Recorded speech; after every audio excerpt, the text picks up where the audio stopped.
Bismillahirrahmanirrahim.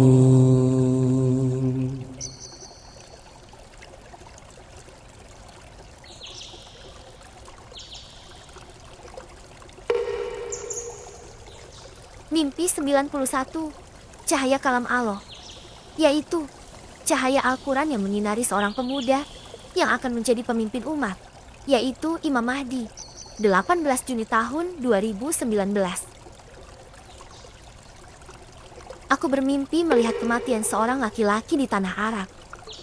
Aku melihat orang-orang memakai pakaian jubah putih dan sorban putih, suasana berkabung jelas rasa.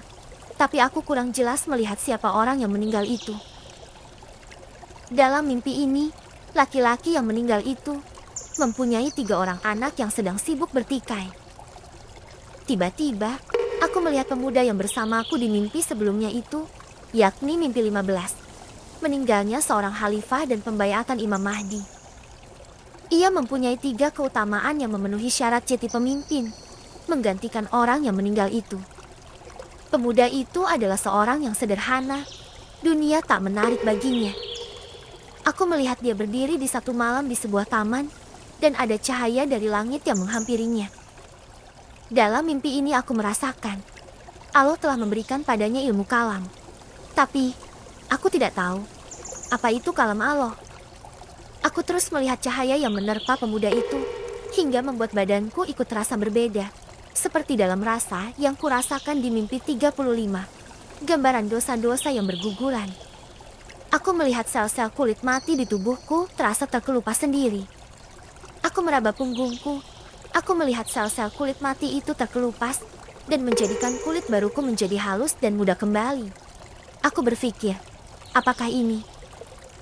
Saat aku sedang sibuk dengan rasa terfana melihat kulitku yang cerah, tiba-tiba aku mendengar suara nyanyian kodok. Ia berucap, Allah, Allah, Allah. Aku penasaran dan mencari sumber suara itu. Dan aku menemukan sebuah genangan air di lubang tanah itu yang tertutup papan. Aku membuka papan itu dan melihat seekor kodok yang sangat besar. Ia sedang memakan jentik-jentik nyamuk di genangan air itu. Lalu kodok itu mengadu padaku dan berkata, kenapa kami selalu dijadikan bahan uji coba? Ditangkap, dan dibelah badannya tanpa ampun.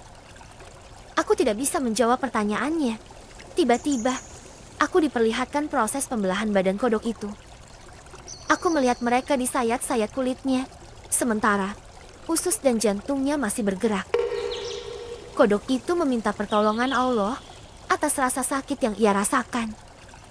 Ia terus berucap, Allah, Allah, Allah, dan gambaran penglihatanku itu hilang. Lalu, aku kembali ke tempat semula tadi di sebuah genangan air di sebuah lubang di tanah tempat kodok yang bersembunyi itu. Lalu aku menutup tempatnya bersembunyi. Aku lalu berjalan, dan sampailah aku di kampungku di Indonesia. Aku menemui bibiku dan wajahnya tampak susah.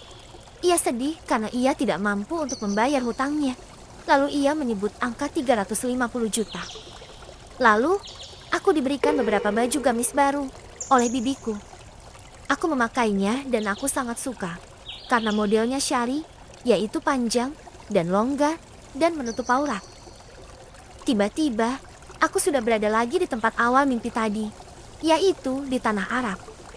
Aku melihat banyak orang yang melayat dan yang meninggal adalah kakek dari pemuda yang disinari cahaya kalam itu.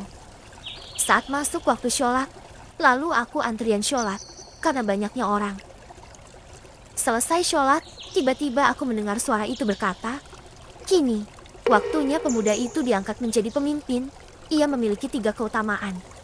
Tapi aku lupa 2 keutamaan yang sudah disebutkan oleh suara itu. Yang kuingat, hanya 1 saja dari 3 keutamaan yang disebutkan itu. Keutamaan yang ketiga, yaitu musin. Lalu, aku terbangun.